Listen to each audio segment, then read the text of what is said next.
बिल्लाहि मिनश्शैतानिर्रजीम बिस्मिल्लाहिर्रहमानिर्रहीम रब्बि इश्रह ली सदरी वयस्सिर ली अमरी वहलुल उक़दतम मिन लिसानी यफ़क़हू क़ौली। अस्सलाम वालेकुम। रावी पीरज़ादा अली अफ़ज़ल की ये वीडियो आप आगे देखिएगा। और मैं ये समझती हूँ कि शैतान जो है ना हमारा खुला दुश्मन है। अब रावी जी की मैं अक्सर वीडियोज़ देखती हूँ, बहुत अच्छे काम करती हैं, लोगों को खाना खिलाना, हेल्प करना, कुरान लिखना, लेकिन कभी ना कभी शैतान हमसे वो काम करा देता है कि जिससे अल्लाह ताला नाराज़ हो सकते हैं। तो पर्दे के बारे में ना मैंने बहुत ज्यादा पढ़ा, हर मुफ्ती, हर मुफक्किर, हर आलिम के बारे में पढ़ा, बड़े बड़े आलिम। लेकिन जो चीज मुझे समझ आई वो ये थी कि सूरह अल-अहज़ाब में नबी सल्लल्लाहु अलैहि वसल्लम की बीवियों को खिताब किया था, यानी कि वो था फर्स्ट क्लास दर्जा, first class, the supreme class, the most superior people. सूरह नूर के अंदर मोमिन औरतें, it is also good class but it is not the first class, it is a good class. मोमिन औरतों के बाद मुसलमान, 3 क्लासेस होगी, और मुसलमान के बाद नॉन मुस्लिम्स। तो जो चेहरा कवर करने का है वो नबी सल्लल्लाहु अलैहि वसल्लम की जो ज़ौजियात थी उनके लिए था, जो मैंने मुफक्किरात से सुना, पढ़ा, समझा। तो देखिए, करना क्या फर्ज है?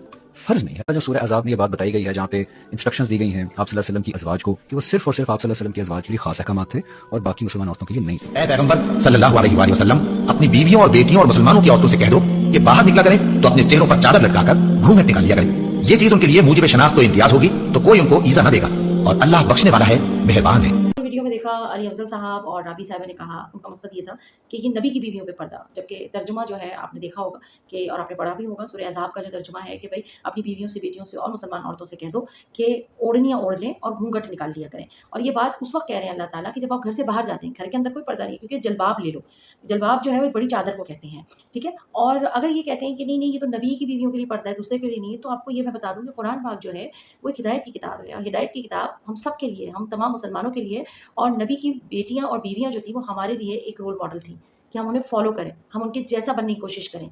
और दूसरी चीज़ ये है कि आगे चल के इसी सूरह अहज़ाब में अल्लाह ताला ने इस बात को भी मेंशन किया है कि भाई कौन से तुम्हारे रिश्ते महरम हैं और कौन से ना महरम है, किससे आप पर्दा कर सकते हैं, किससे आप पर्दा नहीं कर सकते, ठीक है। आप इजी घूमें घर में, अगर कोई भांजा बैठा है, भतीजा बैठा है तो आप घूम सकती हैं, लेकिन अगर कोई आपका देवर बैठा है तो आप इस तरह नहीं घूम सकती, अगर आपका बहनोई बैठा है तो आप नहीं घूम सकती। तो ये वाज़ेह तौर पे अल्लाह ताला ने मेंशन किया हुआ है। तो वो किस चीज़ का पर्दे की फिर बात हो रही है?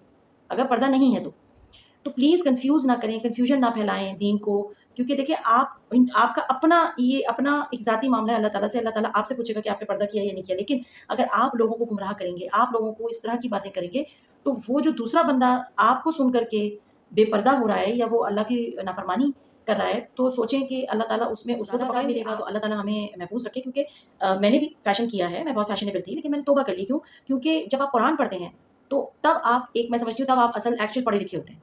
आप अरबी में पढ़ते हैं, फिर आप उसका तर्जुमा पढ़ते हैं, तफसीर पढ़ते हैं, फिर आपकी आंखें खुलती हैं कि ओहो ये मैंने क्या किया, तो ये तो गलत कर दिया, ये तो मैंने अल्लाह की नाफरमानी कर दी, अल्लाह के हुक्म को मैंने नहीं माना। तो जब तक आप इसको पढ़ेंगे नहीं, आप जाहिल रहेंगे, जाहिलियत रहेगी।